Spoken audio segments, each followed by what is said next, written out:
बाद हम देखने वाले हैं 28वां चैप्टर जो कि है विविधा स्थिति अध्याय।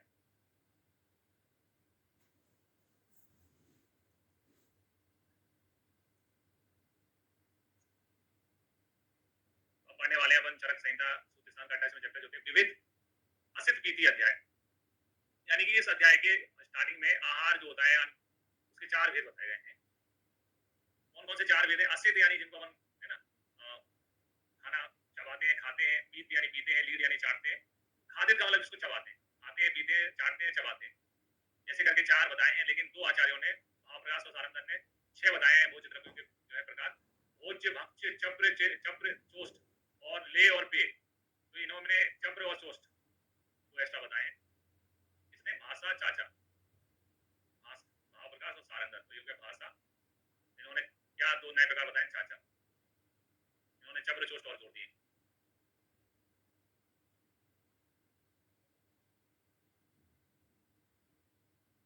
आते हैं धातु विदोषज विकार बताए इसी चैप्टर में। तो सबसे पहले रस धातु विदोषज विकारों को देखते हैं। रस विदोषज विकारों में आता है अश्रद्धा यानी खाना खाने की इच्छा ना होना, है ना, अरुचि यानी कि है ना खाना खाने के बारे में जो है इंटरेस्ट नहीं जागरना, आस्य वैरस यानी मुख का स्वाद चला जाना, आरस कहता है यानी रस का ज्ञान नहीं होना, मुख के स्वाद, टेस्टलेस फील होना, अल्लास यानी नौजिया है ना उल्टी जैसा लगना, गौरव, तंद्रा, अंगमर्द भी रस विदोषज विकार में आता है। इसके अलावा ज्वर भी रस विदोषज विकारों में आता है, क्योंकि ज्वर की संप्राप्ति बढ़ते हैं तो उसमें जो अग्नि होती है वो रसानु का रस का अनुसरण करके पूरे शरीर में फैलती है। तम मतलब होता है आंखों के सामने अंधेरा छाना, तम भी रस विदोषज विकारों में आता है।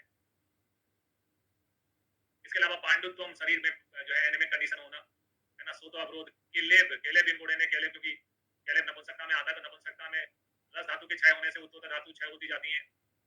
एक केलेब जो है रस धातु में लिखा रहता है जो कि अनुलोम क्षय को व्यक्त करता है। रस का क्षय तो रस से रक्त कम बनेगा, रक्त से मांस, मांस से मेद, मेद से अस्थि, अस्थि से मज्जा, मज्जा से शुक्र कम बनेगा, तो अनुलोम क्षय का एक प्रकार है। दूसरा केलेब जो है शुक्र धातु विशेष प्रकार में लिखा है, तो शुक्र का डाइट, शुक्र का क्षय होगा, धातु क्षय, बात की वृद्धि, बात के आशय, अस्थि मज्जा भी घटने लग जाएंगे। ये प्रतिलोम क्षय का उदाहरण है, दो प्रकार से क्षय होता है। तो केलेब जो है चरक ने दोनों जगह बताया, रस विदोषज में बताया और शुक्र में भी बताया,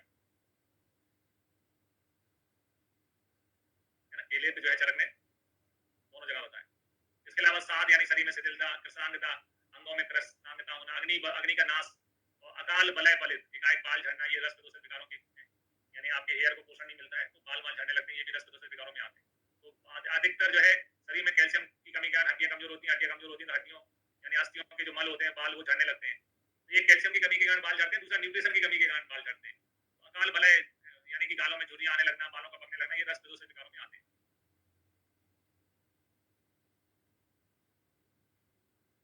रक्त विदोषज विकारों में लिखा है कि इसमें कुष्ठ विसर्ग, तो कुष्ठ विसर्ग में रक्त जो है दूध से होता है,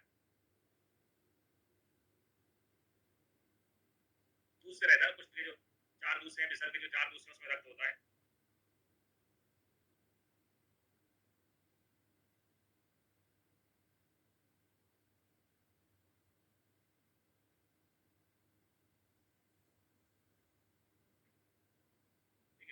असंगत गुदपाक, वेदपाक, मुखपाक, क्लिया, विधि, गुल, है ना, ये सभी प्रकार के पाक जो है वो रक्त विदोषज विकारों में आते हैं। बिना पित्त के पाक नहीं होता है, चाहे गुदपाक हो, चाहे मेदपाक हो, चाहे मुखपाक हो। पित्त रक्त के अंदर रहता है ना, रक्त में पित्त होता है। क्लिया है, विधि है, ये रक्त विदोषज विकारों में आते हैं। गुल्म का क्वेश्चन बहुत आता है, गुल्म कौन से विदोषज में आता है? तो गुल्म से मतलब यहाँ रक्तज गुल्म समझना है,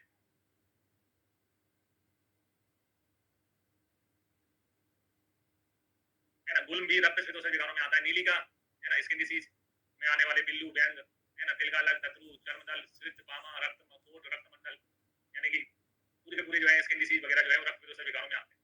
इसलिए अक्सर जो है अपन जब भी स्किन डिसीज वगैरह होती है तो अपन ब्लड प्यूरिफायर का यूज करते हैं, है ना, ब्लड प्यूरिफायर का यूज करते हैं। गौर करने वाली चीज है कि पांडु जो है रस विदोषज विकारों में आता है, कामला रक्त विदोषज विकारों में आता है। पांडु रस विदोषज विकारों में आता है, कामला रक्त विदोषज विकारों में आता है।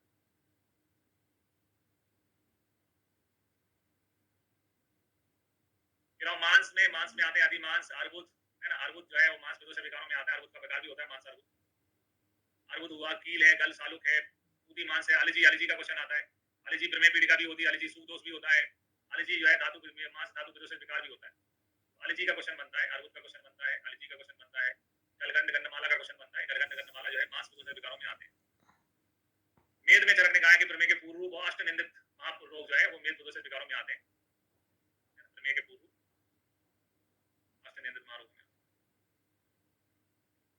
अस्थि, अस्थि में अध्यस्थि, अधिदंत, दंत सूल, दंत भेद, अस्थि भेद, अस्थि सूल, विवर्ता और केस, लोम, नख, श्रमसु विकार जो है अस्थि में आते हैं, यानी बालों का झड़ना, लोम का कम होना, लोम का ज्यादा है ना, ये सब जो है अस्थि विदोषित विकारों में आते हैं। फिर हम मज्जा, मज्जा में पर्व रुजा, मज्जा जो है हमारे अस्थियों के बीच में रहती है, मज्जा कम होती है तो पर्व रुजा होती है। भ्रम का क्वेश्चन बनता है, भ्रम जो है मज्जा विदोषित विकारों में आता है। मूर्छा का क्वेश्चन बनता है, मूर्छा रक्त विदोषित विकारों में नहीं आता, मूर्छा मज्जा विदोषित विकारों में आती है। मूर्छा का एक इंपॉर्टेंट क्वेश्चन है, तमो दर्शन इंपॉर्टेंट क्वेश्चन है। मज्जा विदोषित विकार होते हैं तो आंखों के सामने अंधेरा छाने लगता है, सामने अंधेरा छाने लगता है। अरुणसाम स्थूल मूलानाम परवजानाम से दर्शनम, और स्थूल मूल वाली तुलसियां जो है दिखाई देने लगती है, स्थूल मूल वाली तुलसियां जो है दिखाई देने लगती है ना। ब्रह्म मूर्छा, तमो दर्शन।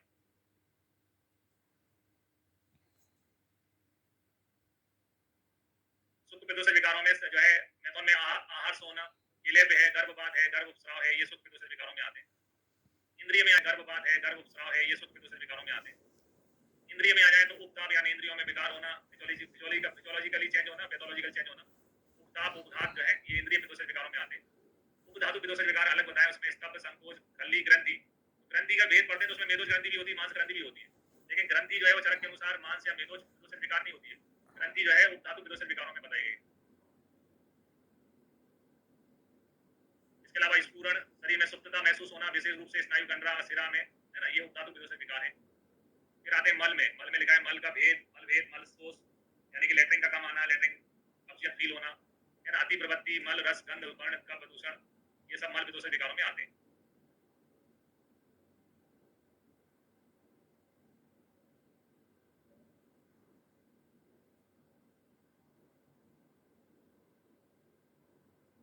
अरे सुश्रुत के अनुसार है, चरक में थोड़ी ना गलगंड बताया है भैया, यहाँ अपन चरक के अनुसार पढ़ रहे हैं, सुश्रुत ने बताया है वो।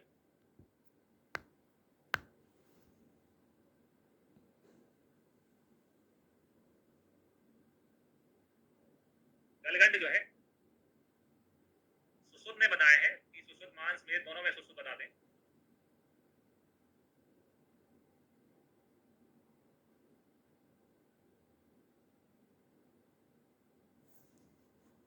बता रहे हैं उसको पढ़ रहे हैं। और स्थूल मूल वाली अनुंसिकाओं का मतलब होता है ऐसी गुड़ियां जो डीप तक होती हैं, शरीर के अंदर डीप तक होती हैं, और वो ऐसी छोटी छोटी फुंसियां होना जो जिनके मूल जो है डीप होता है, त्वचा में ऊपरी नहीं होती, अंदर तक रहती है, वो मज्जा धातु विदोषित विकारों में आते हैं।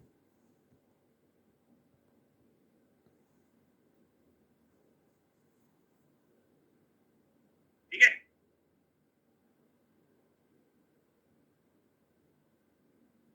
फिर आते हैं धातु विदोषित विकार उनकी चिकित्सा में। तो रस विदोषित विकारों की चिकित्सा बताई गई लंघन, रसाजानाम विकाराणाम सर्वलंघन औषधम, रस विकारों की चिकित्सा जो है लंघन है। रक्त विकारों, रक्त विदोषित विकारों की चिकित्सा में बताया गया है कि रक्त विद हर चिकित्सा और विरेचन, उपवास, रक्त मोक्षण का प्रयोग करना चाहिए। तो ये अपन ने रक्त पित्त हरी क्रिया जो है इसमें लाइन आती है, रक्त पित्त हरी क्रिया किसकी चिकित्सा है, रक्तज रोगों की, पित्तज रोगों की, दोनों की। तो रक्त पित्त हरी क्रिया जो है वो रक्तज रोगों की चिकित्सा है, संस्कृत में लिखा आता है रक्त पित्त हरी क्रिया।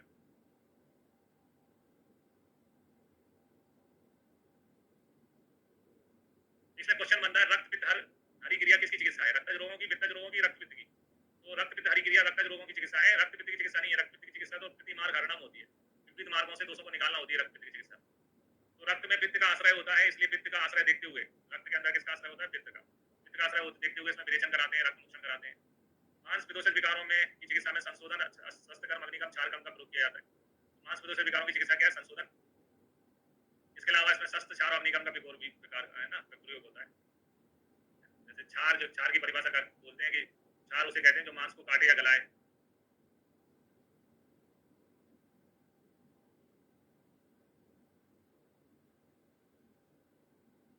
ठीक है, और अग्नि का एक प्रकार होता है मांस दग्ध, अग्नि के प्रकार में आता है मांस दग्ध,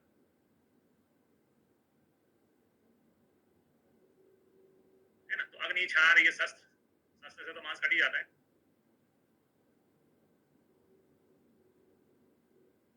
कुल मिला के आपको याद रखना है कि मांस विदोषित विकारों में संशुद्धि के अलावा शस्त्र का, क्षार का, अग्नि का प्रयोग। कैसे हम क्षार को अग्नि को मांस से जोड़ दें, तो क्षार उसे कहते हैं जो मांस को काटे या गलाए, अग्नि दग्ध के प्रकार पढ़ते हैं तो अग्नि दग्ध के प्रकार में आता है त्वक दग्ध, मांस दग्ध। रहेगी बात शस्त्र की, तो शस्त्र से मांस का क्या हो जाता है? वेदन छेदन हो जाता है। कुल मिला के ये तीन चीजों का प्रयोग होता है मांस विदूषक विकारों में, शस्त्र का, क्षार का, अग्नि का। मेद में अष्टनिंदित अध्याय में जो मेदस विदूषक विकारों की जो मेदज रोगों की जो चिकित्सा बताई गई है वो अष्टनिंदित रोग में आती है ना, अष्टनिंदित अध्याय में बताई गई है। अस्थि में अस्थि पांचवी धातु है, पांचवी धातु है, इसमें पंचकर्म कराते हैं। अस्थ्या आश्रयाणाम व्याधि नाम पंचकर्माणि भेषजम, पंचकर्म का प्रयोग करना चाहिए। अस्थि में मुख्य रूप से बात का आश्रय है। आयुर्वेदिक अस्पतालों में जो पेशेंट रहते हैं, संधिवात, आमवात है ना, इन्हीं के बात रखते, इन्हीं के पेशेंट रहते हैं, ज्वाइंट पेन के पेशेंट बहुत ज्यादा आते हैं। अस्थि आश्रित व्याधियों में पंचकर्माणि भेषजम, पंचकर्म भेषज का प्रयोग करना चाहिए।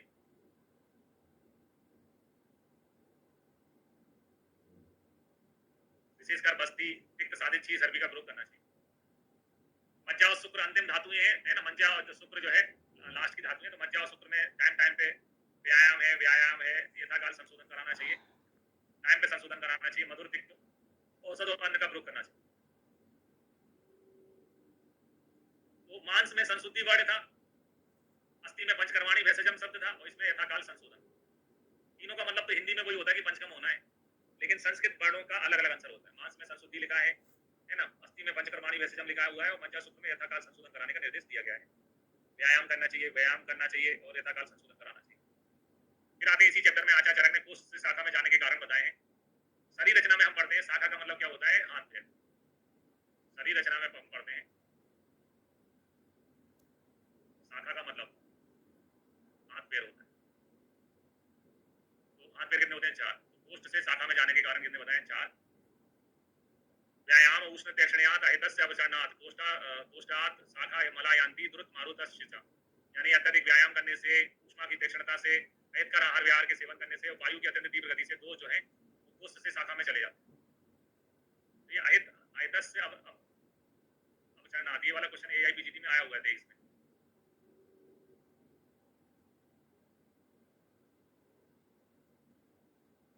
अधिक व्यायाम करने से, ऊष्मा की तीक्ष्णता से, अहितकर आहार विहार के सेवन करने से, वायु की द्रुत गति से, है ना, 4 कारणों से दोष है कोष्ठ से शाखा में चले जाते हैं।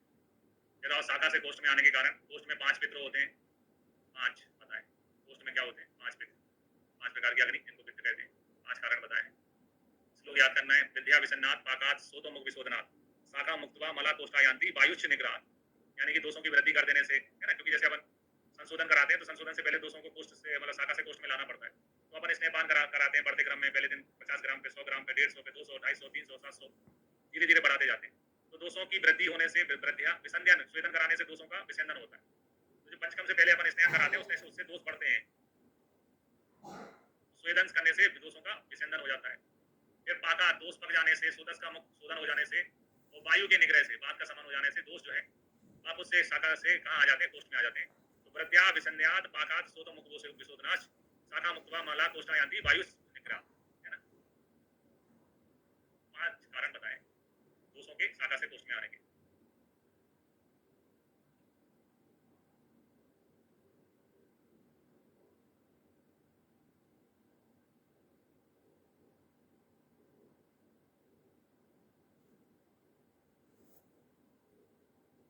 परीक्षक मनुष्य के गुण कितने बताए हैं? तो आचार्य चरक ने परीक्षक के 9 गुण बताए हैं। संख्यावाची क्वेश्चन बनता है यहाँ पे, कितने गुण बताए? 9।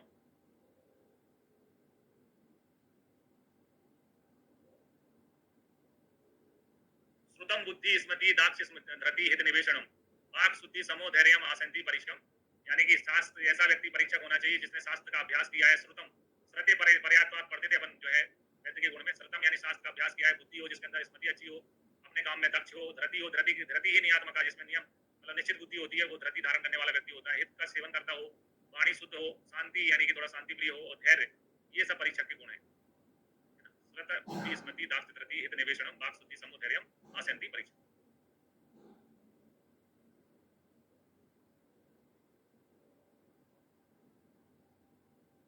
ये दाक्ष जो है वो वैद्य और परिचारक के गुण में भी अपन ने दाक्ष पढ़ा हुआ था, कॉमन है।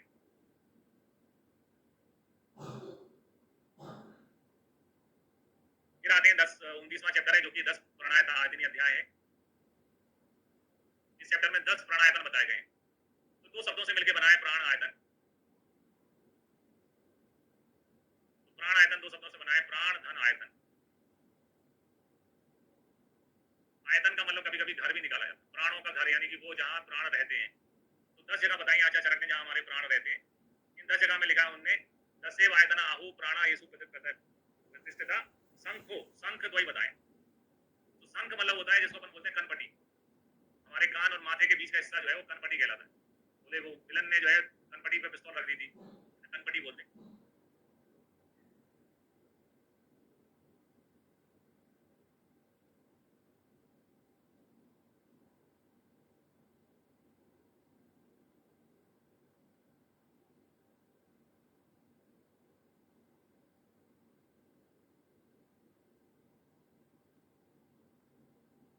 ठीक है, फिर आते हैं त्रिमर्म। त्रिमर्म का मतलब यहाँ पर जो है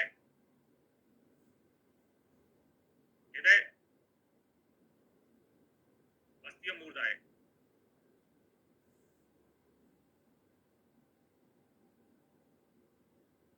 ठीक है, फिर इसमें हृदय वस्ती मूर्धा आ गया। तो 3 धातु, शुक्र धातु होती है, रक्त धातु होती है, ओज को भी अष्टम धातु बोलते हैं, ओज को भी अष्टम धातु बोलते हैं। 3 धातु, 2 शंख, 3 धातु, 3 मर्म। 3 धातु कौन सी है? रक्त धातु होती है, शुक्र धातु होती है, ओज को भी कई लोग धातु बोलते हैं, अष्टम धातु बोलते हैं ओज। इसके अलावा 2 चीजें बची, ऊपर गला दबा दो कंठ, नीचे गुदा में से खून निकल जाए, ब्लीडिंग हो जाए, तब भी व्यक्ति मर जाता है ना। खाने ऊपर जो है खाना खाने आके निकलने का स्थान कंठ और निकालने का स्थान गुदा। ऐसे करके 10 प्राणायतन बताए आचार्य चरक ने, जिसमें 2 शंख है, 3 मर्म है, 3 धातु है और 2 कंठ और गुदा है। ठीक है, चरक सारी में आते हैं तो कनपटी का जैसे बोलते हैं ना, कोई चीज अपन है ना, पान सुपारी गुटके का प्रचार करने लगते हैं जब क्रिकेटर, तो उनको देख के दूसरा सीखने लगते हैं। तो व्यक्ति अपनी बात को कवर करता है, यार बोले हमने नहीं बोला था, हमने तो मना कर दिया। पहले शंख बताया था, फिर इन्हें मना कर दिया।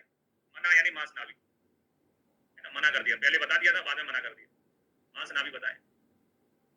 तो बागभट ने बोला पहली जबान संभाल लो, है ना, जीवा जो है वो ध्यान दो, नकेल कसो, जीवा पे नकेल कसो पहले से ही, पहले से उल्टा सीधा नहीं बोलना चाहिए कनपटी शंख। तो बागभट ने इनकी यहाँ माँ और ना की जगह जीवा और नाभि बताया, है ना, जीवा मांस के यहाँ जीवा बंधन बताया। ये चेंजेस है, बाकी सब चीजें वैसे की वैसी। चरक बताते हैं 10 प्राणायतन, सुसुप्त बताते हैं 12 प्राण। 12 का मतलब होता है 12 प्रकार के प्राण बताए सुसुप्त में। ये 12 प्राण में आते हैं अग्नि सोम वायु, जिनको अपन अग्नि सोम का मतलब जल होता है, अग्नि सोम वायु सत्व रजतम, है ना, और पंच इंद्रिय भूतात्मा, ऐसे करके टोटल 12 हो जाते हैं। पंच इंद्रिय भूतात्मा ऐसे करके 12 हो जाते हैं। फिर आप वैद्य का परिचय दिया गया है चैप्टर में, प्राणाविसर वैद्य। प्राणाविसर का मतलब है जो प्राणों की रक्षा करे और रोगों का नाश करे। जो प्राणाविसर वैद्य जो है वो कैसा होना चाहिए? तो उन्होंने लिखा है तानी इंद्रियाणी विज्ञानम चेतना चेतना हेतु मयान जानिदे या सा वे विद्वान प्राणाविसर उच्यते। यानी जो शरीर में 10 प्राणायतन के बारे में जानता है, इंद्रियों के बारे में जानता है, आयुर्वेद विज्ञान चेतना के बारे में जानता है, रोगों के बारे में जानता है, वो प्राणाविसर वैद्य कहलाता है। यहाँ किस किस चीज की नॉलेज है वो बताई गई है प्राणाविसर वैद्य में। तानी इंद्रियाणी 10 प्राणायतन के अलावा इंद्रिय विज्ञान चेतना और रोगों को कारणों को जो जानता है उसको प्राणाविसर कहते हैं। प्राणाविसर के लक्षण बताएं, कैसे कैसे होने चाहिए, क्या क्या चीज उसके पास है ना देखने को मिलना चाहिए। तो कुलीन होना चाहिए, है ना, कुलीन किसका गुण है, ये क्वेश्चन बनाया जा सकता है, एमसीक्यू बन सकता है। श्रद्धे पर्याय अवतार यानी शास्त्र का ज्ञान होना चाहिए, दृष्ट कर्मा होना चाहिए, शास्त्र का प्रत्यक्ष नॉलेज भी होना चाहिए, है ना, और दाक्षा चिकित्सा कार्य में निपुण हो, सूची यानी पवित्र है, जियास्ता यानी जिसके हाथ कंट्रोल में अच्छे सदे हुए हो, इसको बोलते हैं बढ़िया हाथ हो, ऑपरेशन हर ऑपरेशन सफल होता है जो होता हो जिसका, जितात्मा हो, सर्व उपकरण सामग्रियों से संपन्न हो, सभी इंद्रियों से युक्त हो, रोगी दोनों की प्रकृति के बारे में जानता हो, रोग की व्यापत्ति के बारे में जानता हो, जिसने फिजियोलॉजी पढ़ी है, पैथोलॉजी पढ़ी है, ऐसा व्यक्ति जो है प्राणाविसर वैद्य कहलाता है, प्राणाविसर के योग्य वैद्य है। तो यहाँ क्वेश्चन बनाने जाएंगे तो क्वेश्चन पहले 3 ही बन सकते हैं, जो ज्यादा नहीं बन सकते। कुलीन का क्वेश्चन बन सकता है, कुलीन किसका गुण है प्राणाविसर वैद्य का, है ना, परिदृष्ट कर्मा किसका है प्राणाविसर वैद्य का, जितात्मना किसका है प्राणाविसर वैद्य का, ये क्वेश्चन बन सकते हैं। फिर आओ रोगाविसर। रोगाविसर का मतलब है जो प्राणों का नाश करते हैं और रोगों को लाने वाले होते हैं, वो रोगाविसर कहलाते हैं। प्राणाविसर के विपरीत एकदम वो जो वैद्य रोगों को बढ़ाने और प्राणों का नाश करने वाले होते हैं, या रोगियों को ठगने के लिए वैद्य का वेश धारण करते हैं, फर्जी डॉक्टर, है ना, वैद्य का वेश धारण करते हैं, फर्जी डॉक्टर, चोला छाप कह सकते हैं, अपने वास्तविक रूप को छुपाए रखते हैं। फिर आते हैं श्रुतम दृष्टि क्रिया कालम मात्रा ज्ञान बहिष्कृता वर्जिनिया ही ते मृत्युश्च अत्यंत अनुचरा भूमि। ऐसे छद्मचर वैद्य जो शास्त्र के बारे में, इसके अलावा प्रत्यक्ष कर्माभ्यास, चिकित्सा क्रिया, औषध का प्रयोग काल, औषध की मात्रा, इन सब का नॉलेज जिसको नहीं हो, ऐसे वैद्य को दूर से ही नमस्कार कर देना चाहिए। वो चलता फिरता यमराज है, आपकी जान लेने के लिए, है ना, धरती पे घूम रहा है। तो जिसको अगर, है ना, नॉलेज नहीं हो, शास्त्र का ज्ञान नहीं पता हो, जिसने प्रैक्टिकल एक्सपीरियंस नहीं कर रखा हो, चिकित्सा क्रिया, औषध का प्रयोग, औषध का डोज वगैरह नहीं मालूम हो, उसको दूर से ही नमस्कार कर लो भैया। वर्जनीय ही थे, ऐसे सभी वैद्य जो है वर्जनीय होते हैं। ये लाइन बहुत इंपॉर्टेंट। श्रुतम दृष्टम क्रियाकाल मात्रा अज्ञान बहिष्कृत। फिर आते हैं अर्थे 10 महामूल्य अध्याय, जो सूत्र का अंतिम अध्याय है, अर्थे 10 महामूल्य अध्याय। इसमें हम 10 महामूला यानी जो हृदय में जो है सप्लाई करने वाली जो धमनियां होती हैं उनके बारे में बताया गया है। अर्थे 10 महामूला महासक्ता महाफला महादश्च हृदय हृदय पराय रोचते बुधई। हृदय में महामूल और महाफल वाली 10 धमनियां होती हैं, जिनको हम जो है हृदय के लिए हमने अर्थ शब्द भी यूज किया है चैप्टर में। हृदय को अर्थ भी कहते हैं, महत भी कहते हैं, हृदय भी कहते हैं। तो अर्थ, हृदय, महत ये सब एक दूसरे के पर्याय हैं। हृदय में किसका आश्रय होता है? तो सड़ंग का आश्रय होता है 6 चीजों का। सड़ंगम विज्ञानम इंद्रियार्थ पंचकम आत्मा च सगुणस्य इंद्रिय हृदय संस्थितम। यानी हमारे शरीर का जो सड़ंग शरीर है, जो 5 ज्ञानेंद्रिय हैं, इंद्रियों के अर्थ हैं, सगुण आत्मा है, मन के विषय, ये सब हृदय के आश्रित होते हैं। ये सब जो है हृदय पे आश्रित होते हैं।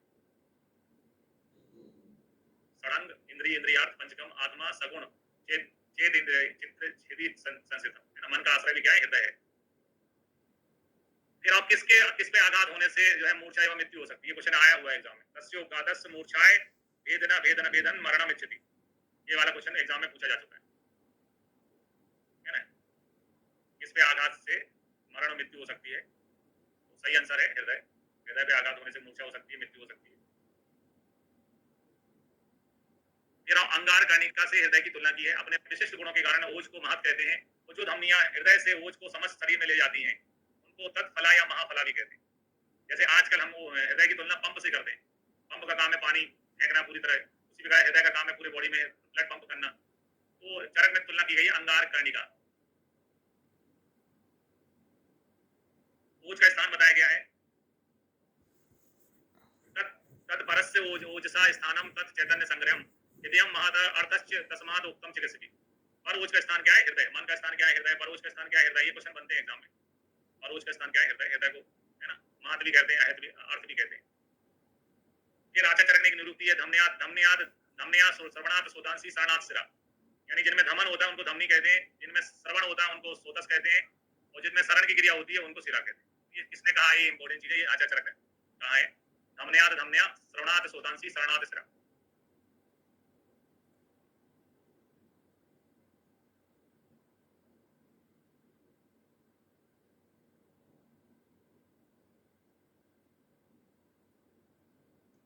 फिर आते हैं उत्कृष्ट भाव। औषधि नहीं है ये, मतलब ये गुड हैबिट्स हैं जिनके परिणाम अपन को देखने को मिलते हैं। जैसे अहिंसा प्राण वर्धना। अगर आपकी मारपीट नहीं होगी, किसी के साथ लड़ाई नहीं होगी, तो आपकी कोई हत्या नहीं करवाएगा। अगर आपकी किसी से लड़ाई नहीं होगी, पुलिस में किसी का मर्डर होता है ना, ये पूछती किसी से लड़ाई हुई थी, लड़ाई का मतलब हिंसा। अगर आपकी किसी से लड़ाई या हिंसा नहीं होगी तो आपकी कोई हत्या नहीं करवाएगा। हत्या नहीं कराएगा यानी आपकी अकाल मृत्यु नहीं होगी। अकाल मृत्यु नहीं होगी यानी प्राण आपके बढ़ जाएंगे, अकाल मृत्यु नहीं हो सकती। फिर तो अहिंसा प्राण वर्धन चीजों में अहिंसा श्रेष्ठ है। वीर को अपन शुक्र भी कहते हैं। शुक्र जो है वो शुक्र से ओज बनता है, ओज बल कहलाता है। शुक्र से ओज बनता है, ओज बल कहलाता है। बल बढ़ाने वाली चीजों में वीर से अच्छी कुछ नहीं है। विद्या भृंगण इस संसार में वही बड़ा है। बड़ा कौन है? जिसके पास नॉलेज है ना। पैसे से कोई बड़ा नहीं होता है, नॉलेज से बड़ा होता है।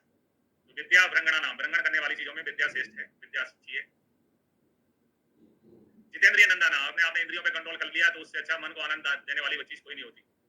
एग्जाम का टाइम है और आपने अपनी इंद्रियों पे कंट्रोल कर लिया कि मुझे भैया क्रिकेट नहीं देखना है, मुझे केवल पढ़ाई करना है, रील के चक्कर में नहीं रहना, इंस्टाग्राम पे टाइम नहीं बर्बाद करना, अपनी इंद्रियों पे कंट्रोल कर लिया तो आप सुखी हो जाओगे आगे चल के। जितेंद्रिय नंदन, मन आनंद कारक होता है जितेंद्रिय। तत्वबोध यानी ईश्वर का ज्ञान आपको हो गया तो वो हर्ष देने वाला होता है, खुशी देने वाला होता है। तत्वबोध हर्षणा नाम। ब्रह्मचर्य अयन यानी मार्ग बोलते हैं। जीवन में 4 मार्ग होते हैं, 4 पड़ाव होते हैं जीवन के। 4 पहला पड़ाव जो है वो ब्रह्मचर्य ही कहलाता है, 25 साल तक ये चलता है। फिर वैवाहिक ब्रह्मचर्य होता है, गृहस्थ जीवन आता है। फिर आता है वानप्रस्थ, फिर संन्यास। वानप्रस्थ यानी जब आप पीक पे हो तो सब छोड़ देना चाहिए। जैसे जैसे अपने T20 क्रिकेट में रोहित और विराट कोहली ने किया है ना, वर्ल्ड कप जीतते ही मैच छोड़ दिए खेलना T20, वो संन्यास वानप्रस्थ कहलाता है, पीक पे त्याग देना सब चीजें, लास्ट होता है संन्यास। तो ये 4 मार्ग हैं यानी 4 रास्ते हैं, इन चारों रास्तों में ब्रह्मचर्य जो है रास्ता जो है वो श्रेष्ठ होता है। फिर इस चैप्टर में आयुर्वेद के लक्षण बताए गए हैं, आयुर्वेद के लक्षण 3 शब्द आते हैं उसमें, वाक्यासा प्रवचन है ना, वाक्य अर्थ प्रवचन और अर्थ अवयव प्रवचन है ना, इन्हें त्रिविध उत्तर कहते हैं। जैसे किसी से पूछा भैया आयुर्वेद क्या है, तो सामने वाले ने कहा त्रिसूत्र है ना, हेतु लिंग औसत जो है ये त्रिसूत्र है आयुर्वेद के। पहले उसने त्रिसूत्र बोला, फिर उसके अर्थ बताए, त्रिसूत्र में क्या होते हैं, हेतु लिंग औसत होते हैं, हेतु लिंग और औसत है ना, ये आते हैं त्रिसूत्र में। फिर उसने डिटेल में बताया हेतु कितने प्रकार के होते हैं, 4 प्रकार के होते हैं, लक्षण कितने प्रकार के होते हैं, औसत कितने प्रकार की होती है, तो इनकी डिटेल आ जाएगी अर्थ अव्यवस्था में। चरक ने 4 वेद बताए, ऋग्वेद, सामवेद, यजुर्वेद और अथर्ववेद है ना, और आयुर्वेद जो है अथर्ववेद में अपनी श्रद्धा व्यक्त करता है, यानी आयुर्वेद किसका उपवेद है, अथर्ववेद का उपवेद है। एक प्रकार से आयुर्वेद जो है अथर्ववेद का उपवेद माना जाता है। आयु के फिर से पर्याय बताएं, आयु के बारे में कहा है, आयु चेतनानुवृत्ति जीवितम अनुबंधत धारी चित्त एक और था है ना, तो आयु का पर्याय यहाँ चेतना अनुवृत्ति बताया है, जबकि सूत्र स्थान के पहले चैप्टर में आयु के पर्याय होते थे धारी जीवितम नित्यक अनुबंधश, यहाँ चेतनानुवृत्ति बताया है, और पहले चैप्टर में चेतनानुवृत्ति के स्थान पे चरक सूत्र अध्याय प्रथम में नित्यक बताया था है ना, नित्यक जो काल का भी भेद होता है, यहाँ नित्यक नहीं है, चेतनानुवृत्ति बताया, बाकी 3 तो सेम है, जीवितम अनुबंध धारी है ना, पहले चैप्टर में ये बताया था, यहाँ चेतनानुवृत्ति बताया। फिर आयुर्वेद की परिभाषा में अपन 4 प्रकार की आयु पढ़ते थे, हितकर, सुखकर, दुखकर, वो 4 प्रकार की आयु के डिटेल्स वर्णन इस चैप्टर में दिया गया है 30वें चैप्टर में। तो यहाँ सुख और असुख आयु के लक्षण बताए, तो सुख के लिए कहा है कि जो मनुष्य शारीरिक और मानसिक रोगों से आक्रांत नहीं है, विशेषकर युवा है। युवा होना कौन सी आयु है, हितायु की सुखायु? युवा होना सुखायु है, क्योंकि युवा अवस्था में कोई भी डिसीज होती है, कोई भी रोग होता है वो ठीक हो जाता है, युवा होना सुखायु है। समर्थ, बल, वीर, यश, पौरुष, पराक्रमण का ज्ञान, पराक्रमशील होना, ज्ञान विज्ञान इंद्रिय इंद्रियार्थ के बल के समुदाय से युक्त होना, अत्यधिक संपत्तिशाली, अनेक प्रकार के भोगों से युक्त, जिसके समस्त इच्छित कर्म पूरे हो जाते हैं, जो अपनी इच्छा अनुसार भ्रमण करने वाला हो, ऐसे पुरुष को सुखायु कहते हैं, और इसके भिन्न को असुखायु कहते हैं। यहाँ एक ही क्वेश्चन बनाया जा सकता है, युवा होना कौन सी आयु है, हितायु की सुखायु? सुखायु होता है। हितायु में लिखा है कि प्राणियों की भलाई चाहने वाला, पर धन की इच्छा न रखने वाला, सत्यवादी ना, सच बोलने वाला, शांति का प्रेमी, तो हितायु होता है। सच की उम्र ज्यादा नहीं होती, तो ये दीर्घायु या वो नहीं है, सुखायु नहीं है, ये हितायु है, सच बोलने से दूसरे का भला होता है। तो सत्यवादी ना, शांति प्रेमी, ये कौन सी आयु में आते हैं, ये हितायु में आते हैं, दोनों इंपोर्टेंट है ना। परीक्ष पूर्वक कार्य करने वाला, असावधान ना रहने वाला, त्रिवर्ग का बाधा रहे तो पालन करने वाला, पूजा योग मनुष्यों की पूजा करने वाला, ज्ञान विज्ञान शांतिशील, व्रतों की सेवा करने वाला, राग ईसा मद मान के वेगों को रोकने वाला, सतत विविध दान करने वाला, सदैव तप ज्ञान और शांति करने वाले, अध्यात्म को जानने वाले, उसी के अनुसार अनुसरण करने वाले, बलों को ध्यान में रखते हुए स्मरण शक्ति और बुद्धि से युक्त पुरुषों की आयु हितायु होती है। इतना सारा डिटेल क्वेश्चन नहीं बन सकता, एक क्वेश्चन पूछा जा सकता है, सत्यवादिना कौन सी आयु होती है? सुखायु होती है, हितायु होती है, दुखायु होती है? सत्यवादिना हितायु होती है, शांति प्रेमी हितायु होता है। फिर मृत्यु के पर्याय बताए हैं है ना, मृत्यु के पर्याय है स्वभाव, सबको स्वभाव से मृत्यु आती है ना, प्रवृत्ति का नाश होना, मरण, अनियतता और निरोध जो है वो भी मृत्यु का पर्याय है। इसी चैप्टर में आयुर्वेद का प्रयोजन बताया गया है, प्रयोजनम च अस्य स्वास्थ्य स्वास्थ्य रक्षणम आतुरस्य विकार प्रसन्नम च, तो बहुत फेमस श्लोक है और हर आयुर्वेद के बच्चे की जबान पे रखा हुआ रहता है। प्रयोजन क्या आयुर्वेद का? प्रयोजनम च अस्य स्वास्थ्य स्वास्थ्य रक्षणम आतुरस्य विकार प्रसन्नम च, यानी स्वस्थ व्यक्ति के स्वास्थ्य की रक्षा करना, और आतुर यानी रोगी के रोग को दूर करना, ये जो है आयुर्वेद के 2 प्रयोजन है। फिर आयुर्वेद शाश्वत है, शाश्वत यानी कि हमेशा रहने वाला है, इमॉर्टल है, हमेशा रहने वाला है। उसके बारे में चरक क्या कहते हैं, क्यों हमेशा रहने वाला है? 3 उसके रीजन बताए। एक तो अनादि, मतलब सोचो अभी एलोपैथी तो 200 साल पहले आई है, 200 साल पहले एलोपैथी नहीं होती थी भारत में, और आयुर्वेद कब से चला रहा है? ब्रह्मा के उसमें स्मरण हुआ, मतलब कितना प्राचीन है, अनादिकाल से होने के कारण। एक इसके अलावा स्वभाव संसिद्ध लक्षण का, आयुर्वेद के लक्षण स्वभाव सिद्ध हो जाने से, जैसे आपने आयुर्वेद में लिखा है कि आंसू के वेग रोकने से पित्तस्याय होता है, यानी कि हम किसी के आंसू रोकते हैं तो फिर उसको आंख से आंसू ना निकल के नाक से निकलते हैं, यानी उसको जुकाम हो जाता है।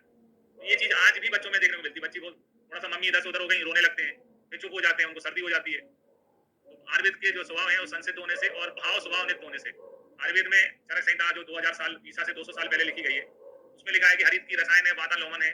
तो आज भी हरण का पौधा वही है, रसायन गुण वाला होता है, वाता लोमन करने वाला होता है, गुण चेंज नहीं हुए इतने सालों में।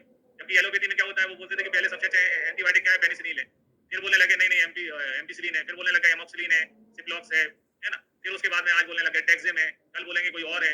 एलोपैथी का ज्ञान निश्चित नहीं है, आयुर्वेद का ज्ञान हमेशा समय बाधा से रहित रहता है, हमेशा एक जैसा रहता है, इसलिए आयुर्वेद हमेशा शाश्वत है, हमेशा रहने वाला है। अष्टांग आयुर्वेद का वर्णन किया है चरक में इस चैप्टर में। अष्टांग आयुर्वेद के 8 अंग होते हैं। काय चिकित्सा, सालक्य, शल्य, पहला नंबर पे काय चिकित्सा रखा है, फिर सालक्य को रखा है। सालक्य में आंखें पड़ते हैं जो 2 होती संख्या में, तो सालक्य 2 नंबर पे है, शल्य 3 नंबर पे। शल्य कर्म में 3 कर्म किए जाते हैं, पूर्व कर्म, पश्चात कर्म, और पूर्व कर्म प्रधान कर्म और पश्चात कर्म शल्य में करते हैं। शल्य 3 नंबर पे है। इस गर्भ विरोधिक प्रसंगम है ना, वो 4 नंबर पे है। विष चिकित्सा जिसको अगर तंत्र कहते हैं वो 4 नंबर पे है। भूत, भूत जो है 5 होते हैं, 5 भूत होते हैं, पंच महाभूत अपन कहते हैं। भूत विद्या 5वें नंबर पे है। तो पंच महाभूत में 6वीं चीज आत्मा, आत्मा मिलती है तो गर्भ की उत्पत्ति होती है। गर्भ जो है आगे चल के पैदा हो जाता है, तो पैदा चल के कुमार कहलाता है। 6वें नंबर पे इन्हें कुमार व्रत बताया, 5वें नंबर पे भूत विद्या, 6वें नंबर पे कुमार व्रत बताया, 7वें पे रसायन आता है, 8वें पे वाजिका आता है। आयुर्वेद का अध्ययन किसको करना चाहिए, तो इन्होंने है ना ब्राह्मण क्षत्रिय वैश्य के लिए लिखा है कि ये प्राणियों के, ब्राह्मण के लिए बोला कि प्राणियों के प्रति कृपा भाव रखते हुए उन्हें आयुर्वेद का अध्ययन करना चाहिए। क्षत्रियों को रोगों से रक्षा के लिए करना चाहिए, वैश्य को पैसे कमाने के लिए करना चाहिए। और सूत्र में इन्हें निषेध बताया, जबकि काश्यप ने कोई भेदभाव नहीं किया, सभी वर्गों के छात्रों को आयुर्वेद का अध्ययन करने के लिए बताया। बोले बच्चों में कोई भेदभाव नहीं होना चाहिए। काश्यप भी एकमात्र आचार्य है जो सभी वर्गों के छात्रों को आयुर्वेद अध्ययन का अधिकार देते हैं। काश्यप बताते हैं कि सभी को करना चाहिए। फिर आप वैद्य परीक्षा के लिए 8 प्रश्न, वैसे भी चरक में कोई चीज पूछी जाए और उनकी संख्या 8 हो तो ये याद करने का मतलब ही नहीं है ना। चरक में हर चीज 8 ही होती है ज्यादातर, है ना। वैद्य वैसे 8 प्रश्न पूछे गए एग्जाम में आता है। एक वैद्य दूसरे वैद्य के ज्ञान की परीक्षा के लिए सर्वप्रथम 8 प्रश्नों को पूछ सकता है। जैसे 2 लोग हैं, 2 लोग एक दूसरे की तरफ देख के पूछते हैं भैया तुम्हारी किताब है ना, तो कौन सा तंत्र है, तंत्र का मतलब क्या है, है ना, स्थान कितने हैं, स्थानों के अर्थ क्या है, अध्याय कितने, अध्यायों के अर्थ क्या है, प्रश्न कितने, प्रश्नार्थ। तो ये 8 प्रश्नों में शामिल है नहीं है, ये क्वेश्चन बहुत पूछा जाता है। तो यहाँ पर प्रश्न प्रश्नार्थ के यहाँ ज्ञान ज्ञानार्थ लिख देते हैं, ज्ञान ज्ञानार्थ इसमें नहीं आता है। जैसे भैया हमने लिखा अग्निवेश तंत्र, अग्निवेश तंत्र, अपन पूछेंगे ना भैया कौन सा तंत्र लिखा है, तो सामने वाले ने बोला अग्निवेश तंत्र लिखा है। क्या मतलब होता है अग्निवेश तंत्र का, बोले चिकित्सा का है, काय चिकित्सा से संबंधित चीज है। किसके कितने स्थान है, 8 स्थान है। कौन कौन से, है ना, सूत्र है, निदान है, विमान है, शारीर है, इंद्रिय, कल्प सिद्धि है, चिकित्सा है। स्थान के अर्थ बता दिए। कितने अध्याय हैं, सूत्र स्थान में 30 है, चिकित्सा में 30 है ना। इंद्रिय कल्प सिद्धि में 12 है, बाकी शारीर में, विमान में, निदान में 8 है। अध्यायों के अर्थ क्या है, तो अपन प्रश्न पूछते हैं कि इस चैप्टर में ऐसा क्यों बताया गया है, उसका मतलब क्या है। ऐसे करके चरक संहिता में एक वैद्य द्वारा दूसरे वैद्य से पूछे जाने वाले 8 प्रश्न बताए गए। कौन से बिंदु इन 8 प्रश्नों में नहीं आते, वो क्वेश्चन बहुत पूछा जाता है। सबसे पहले प्रश्न में आते हैं तंत्र। तंत्र का मतलब है आयुर्वेद, है ना। आयुर्वेद शाखा विद्या सूत्र ज्ञान शास्त्र लक्षणम तंत्र इत्यादि, यानी आयुर्वेद के जो पर्याय हैं उसमें तंत्र आता है, विद्या आता है, शाखा आता है, सूत्र आता है, शास्त्र आता है, लक्षण, लक्षण भी तंत्र का पर्याय है, रूप का भी होता है। तंत्र के अर्थ, किसी की बुक जो है शरीर से संबंधित होती है, किसी की वृत्ति से, किसी की व्याधि से, किसी की चिकित्सा से। तो कर्म काल कार्यकर्ता कारण विधि ऐसे अलग अलग विषय से संबंधित तंत्र हो सकता है। जैसे चरक संहिता काय चिकित्सा से संबंधित है, सुश्रुत का शल्य से संबंधित है। स्थान, स्थानम अर्थ प्रतिष्ठा, है ना, स्थान की संख्या 8 बताइए, है ना। सूत्र निदान विमान इंद्रिय शारीर चिकित्सा कल्प सिद्धि, ऐसे 8 स्थान होते हैं। इन स्थानों के अर्थ में क्वेश्चन बनता है, क्योंकि यहाँ श्लोक लिखा है श्लोक को औसत अरिष्ट विकल्प सिद्धि निदान नाम आश्रय संग्रह, ये क्वेश्चन बहुत पूछा जाता है। यहाँ पर्याय दिए हैं स्थानों के, वो क्वेश्चन बहुत पूछा जाता है। जैसे सूत्र स्थान को यहाँ श्लोक स्थान कहा है, पहला शब्द क्या है, श्लोक, तो सूत्र स्थान को श्लोक स्थान कहा है। फिर औसत, है ना, औसत स्थान चिकित्सा को औसत बोला है। इंद्रिय स्थान को इन्हें अरिष्ट स्थान बोला है, शरीर स्थान को आश्रय स्थान बोला है, विमान को मान बोला है, और विकल्प, कल्प को विकल्प या दिव्य स्थान भी बोला जाता है। इस प्रकार से पर्याय यूज किए हैं। सूत्र स्थान को क्या बोला है, श्लोक स्थान। बहुत जगह क्वेश्चन मिलेगा सूत्र स्थान को क्या बोला गया है, श्लोक स्थान, है ना। विमान को मान, शरीर को आश्रय, है ना, शरीर में आत्मा का आश्रय होता है। इंद्रिय को जो है अरिष्ट स्थान, चिकित्सा को औसत स्थान, और कल्प को विकल्प स्थान बताया। अध्याय अधिकृत कृत्य अर्थ है, अध्याय नाम संज्ञा प्रतिष्ठिता, इसमें कोई चीज अधिकार पूर्वक की जाती है उसको अध्याय कहते हैं। चरक संहिता में 120 अध्याय हैं। कौन कौन से 120 अध्याय हैं, सूत्र में 30 है, चिकित्सा में 30 है ना। निदान विमान शारीर में 8 अध्याय हैं, और कल्प सिद्धि और इंद्रिय में 12 अध्याय। अध्याय का अर्थ, अध्याय के अर्थ बताए गए हैं। सूत्र स्थान में लिखा है कि श्लोक स्थान इस आयुर्वेद तंत्र का शुभ सिर है, यानी श्लोक स्थान यानी सूत्र स्थान जो है लाइक अ हेड, चरक संहिता की बुक का सिर है, एचओडी है ना, शुभ सिर बोला गया इसको, आजकल एचओडी कह देते हैं, हेड ऑफ डिपार्टमेंट। इसके अलावा आगे चल के जब चिकित्सा स्थान में पढ़ते हैं, चरक चिकित्सा में अध्याय 30 में, वहां चिकित्सा स्थान के लिए परम रहस्य शब्द यूज किया गया है। इति सर्व विकाराणाम उत्तमम एता चिकित्सितम स्थान एतम चिकित्सितम स्थानम एतम तद्विधि तंतस्य रहस्य परम, है ना। तंत का परम रहस्य स्थान कौन सा बोला गया? चिकित्सा स्थान। परम यानी सर्वोत्तम स्थान है, परम रहस्य। फिर सप्त चतुष्क के रूप में सूत्र स्थान का वर्णन है। पहला चतुष्क जो है वो बी कहलाता है, वैसा चतुष्क। दूसरा स्वास्थ्य चतुष्क कहलाता है। तीसरा निर्देश चतुष्क कहलाता है। एल साइलेंट है, ये बीएस बीएस बीएसएनएल हो गया। फिर क्रिया के आई के रहने दो, K R I Y A, BSNL क्रिया करके याद करना है।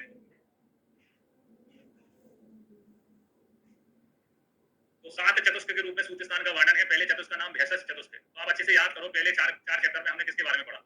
मूलिनी फलिनी भेषज होती थी। 8 प्रकार के मूत्र, 8 प्रकार के दुग्ध, लवण, शोधन वृक्ष पढ़े जो कि भेषज थे। इसके अलावा महाकषाय पढ़े चौथे चैप्टर में, है ना। यवागु पढ़े जो पंचकर्म से संबंधित औषध 3 भेषज थे। फिर स्वास्थ्य चतुष्क में अपने दिनचर्या, ऋतुचर्या, धारणी, वेग, व्यायाम, इंद्रियोपकरण अध्याय में मानसिक स्वास्थ्य पढ़ा। निर्देश में, है ना, महारोग कौन से होते हैं, चतुष्पाद क्या होते हैं, ये सब चीजें पढ़ी। क्रिया में अपन ने स्नेहन, स्वेदन, पंचकम पढ़ा। रोग चतुष्क में अपन ने अष्टोत्तरीय अध्याय पढ़ा, जिसमें रोगों के भेद, महारोग अध्याय पढ़े, जिसमें वातज नानात्मक विकार, पित्तज नानात्मक विकार, कफज नानात्मक विकार बताए गए। योजना में अपन ने पढ़ा कि किसमें संक्रमण करना है, किसमें अवतरण करना है, किसमें लंघन करना है, किसमें भ्रंगण करना है। लंघन, भ्रंगण, संतर्पण, अवतरण ये सब योजना में पढ़े। अन्नपान में अपन ने श्रेष्ठ भाव पढ़े, अन्य मार्ग पढ़े। और लास्ट के 2 अध्याय क्या है? संग्रह 2 अध्याय। इस प्रकार से सूत्र स्थान सप्त चतुष्क के रूप में वर्णित किया गया है।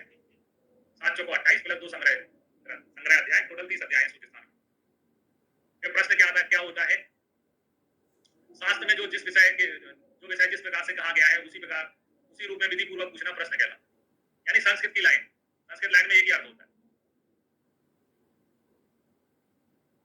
प्रश्नार्थ युक्ति युक्त ढंग से शास्त्र के द्वारा जो अर्थ निश्चित होता है उसे प्रश्नार्थ कहते हैं, है ना।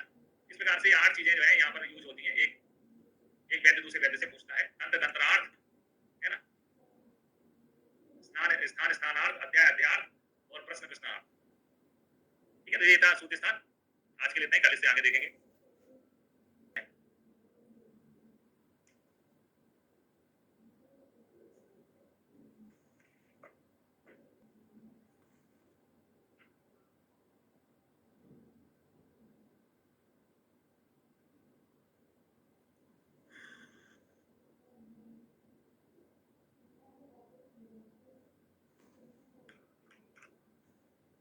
पूछ लो, इतना सामान्य की क्या जरूरत है? हीरे में क्या डाउट है?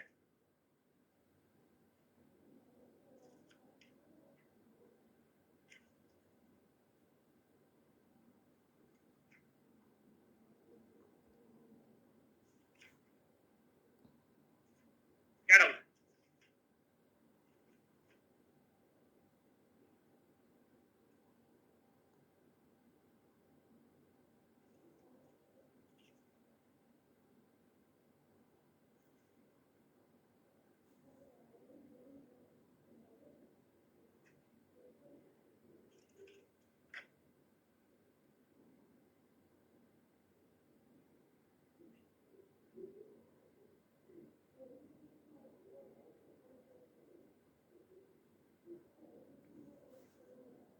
द्रगुण फर्स्ट भी पढ़ लो।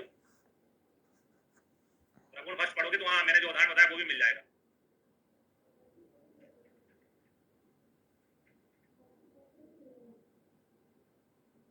चरक में तो कोई उदाहरण दिया नहीं, बुक राइटर ने अपने मन से लिखा है। चरक में तो यही श्लोक है, रसोद्र निपातो द्रव्याणाम विभाग कर्म निश्चय वीर वीरे यावत अधिवास निपातो चक्लोद्रे। चरक संहिता में तो कोई उदाहरण लिखा नहीं है। देखो, आपको एग्जाम देना है तो सिंपल पढ़ लो, सिलेक्ट होना है तो सभी पढ़ना है। मोक्ष होता है मोक्ष।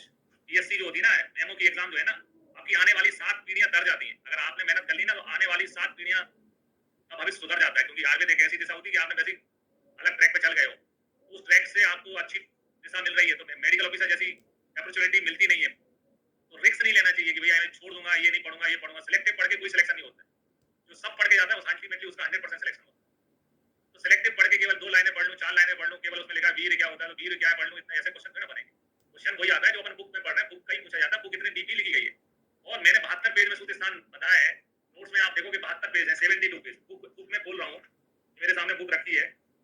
सूत्र स्थान जो है बुक में, रवि दत्त की बुक की बात कर रहा हूँ मैं। सूत्र स्थान बुक में जो है,